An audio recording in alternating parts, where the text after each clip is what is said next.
ఓం శ్రీ మహాగణాధిపతియే నమః. ఓం శ్రీ వాసుదేవాయ. శ్రీమద్ రామాయణము అయోధ్యాకాండ 9వ సర్గ.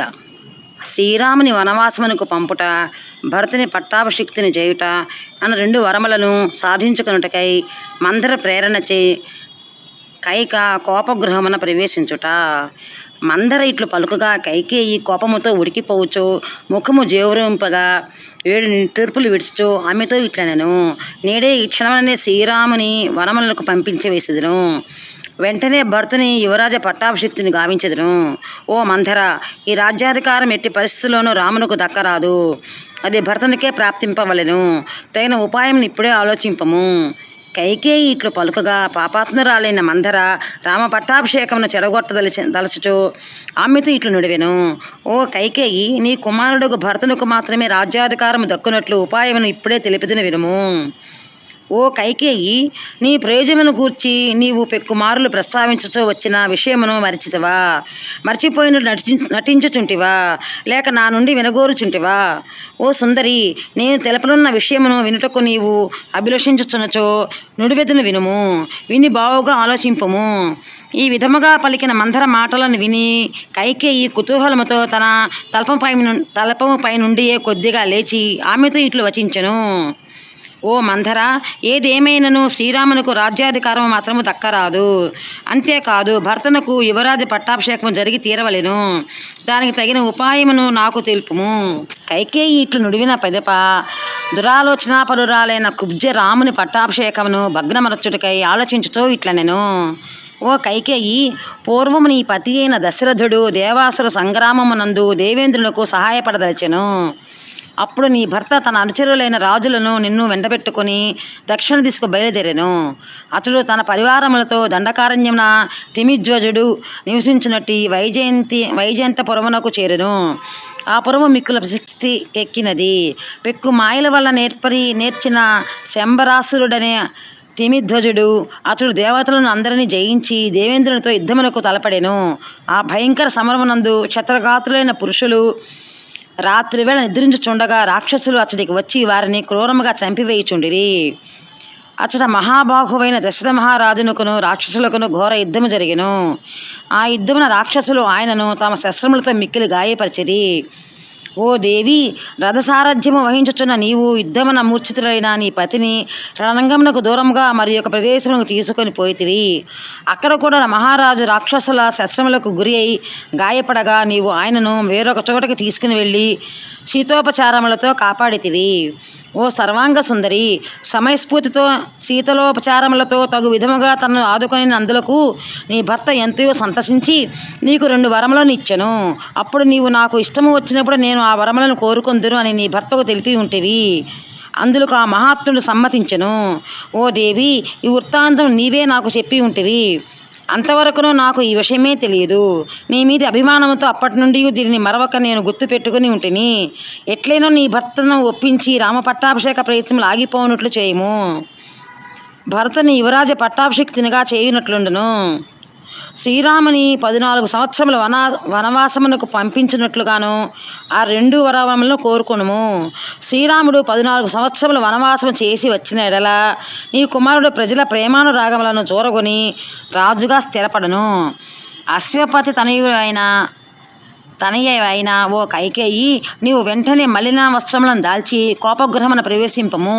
కటిక నేలపై పరుండి కోపమును నటింపము. మహారాజు కోపగృహమునకు వచ్చిన వెంటనే ఆయనను సూచియు చూడనట్లు నటించుచు శోకముతో నేలపై దొల్లుచు ఏడ్చుచుండము. ఆయనతో మాట్లాడకము. ఓ దేవి, నీ భర్త అయిన దశరథునకు నీపై గల ప్రేమ అపారము. ఈ విషయమున నాకు అవంతయు సందేహము లేదు. ఆ మహారాజు నీ కొరకే అగ్నిలోనైనను దూకును. నీకు కోపమును కలిగించు పనులను ఏ విధముగానూ చేయజాలడు. నీవు కనులెర్ర చేసినచో తట్టుకొన జాలడు. నీకు తృప్తిని గూర్చుటకై ఆ మహారాజు తన ప్రాణములను సైతము పరిత్యజించును. అతడు నీవు గీచిన గీరు దాటజాలడు. ఓ అమాయకురాలా, ఇప్పుడైనను నీ సౌందర్య ప్రభావమును ఎరింగుము. ఆ 2 కోరికల నుండి నీ మనస్సును మళ్లించుటకై రాజు మణులను, ముత్యములను, వెండి బంగారములను, వివిధములగు రత్నములను, అమూల్యమైన ఆభరణములను నీకు ఇయ్యజూపును అని ఆ ఆభరణాదులకే ఆశపడవద్దు. ఓ మహానుభావురాలా, ఆ సురాసుర యుద్ధమున దశరథుడు నీకు వాగ్దానం చేసిన ఆ 2 వరములను గుర్తు చేయుచునే ఉండుము. రాముని వనవాసమునకు పంపుట, భరతుని యువరాజుగా చేయుటాను ఈ 2 వరములను విస్మరింపకము.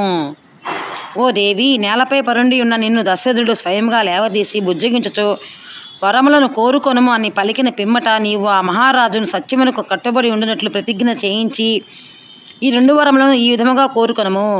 ఓ మహారాజా, ఈ శ్రీరాముని 14 సంవత్సరాల పాటు వనవాసమునకు పంపము. భరతుని ఈ కోసల దేశమునకు రాజుగా చేయము.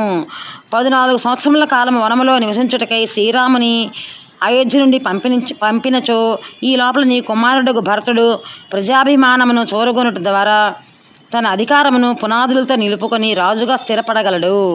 తరువాతి కాలంలో కూడా అతడు తన పరిపాలనను కొనసాగింపగలడు.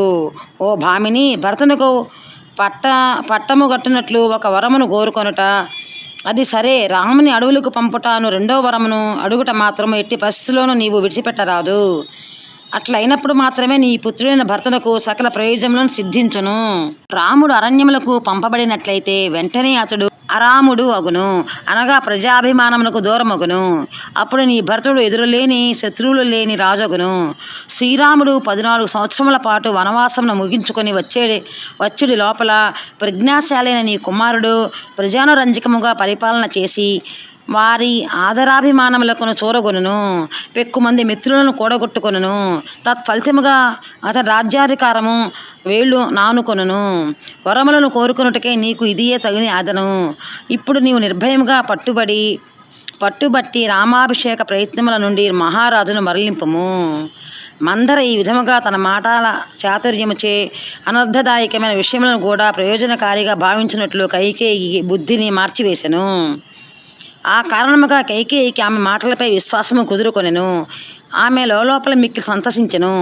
కైక సహజముగా ప్రజ్ఞావంతురాలే అయినను ఆ కుబ్జ మాటలలో పడి చిక్కుకొని ఒక పసిపిల్ల వలె దారి తప్పి అనుచితమైన కార్యమును చేయుటకు సిద్ధపడిను. పిమ్మట ఆమె మందర తెలివితేటలకు మిగులు ఆశ్చర్యపడుచు ఇట్లనెను, అరే ఓ కుబ్జ, నీవు ఇంతటి తెలియగలదానివియో, ఇంత గొప్పగా మాట్లాడగలదానివియో అని ఇంతవరకు నేను గుర్తింపలేదు సుమా.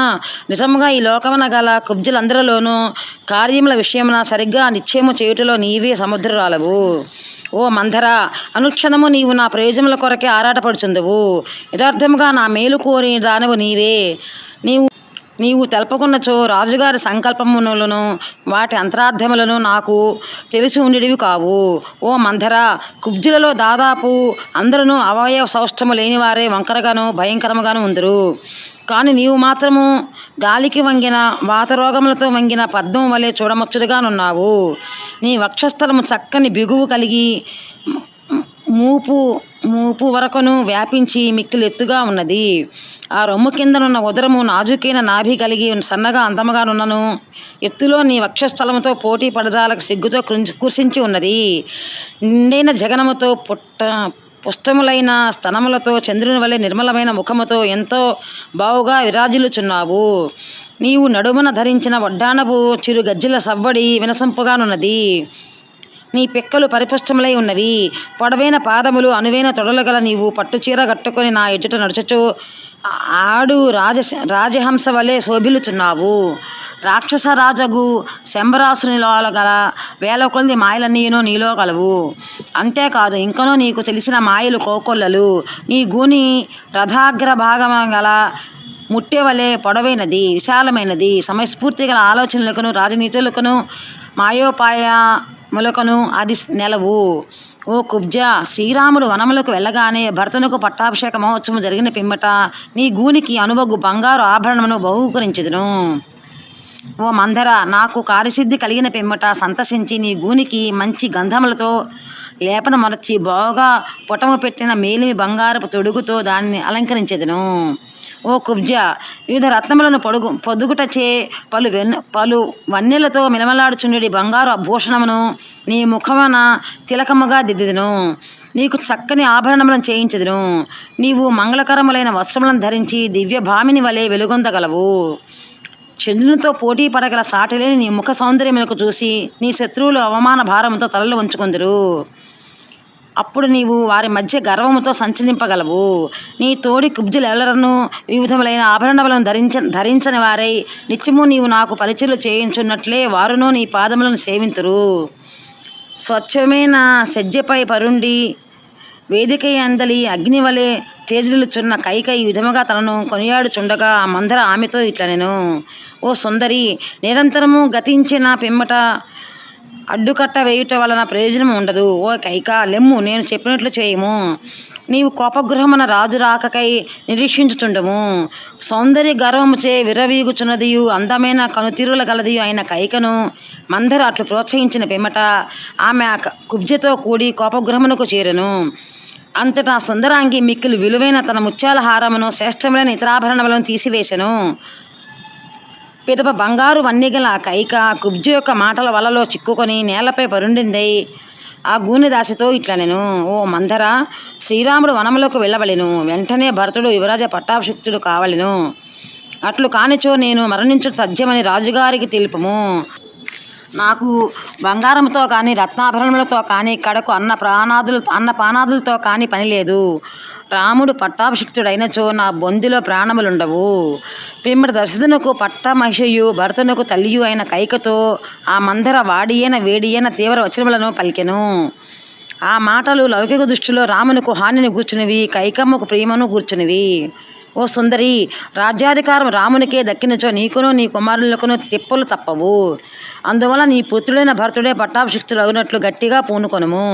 ఆ విధముగా కుబ్జ ఆమెను పదే పదే రెచ్చగొట్టగా ఆ రాణి మిగుల వగచెను.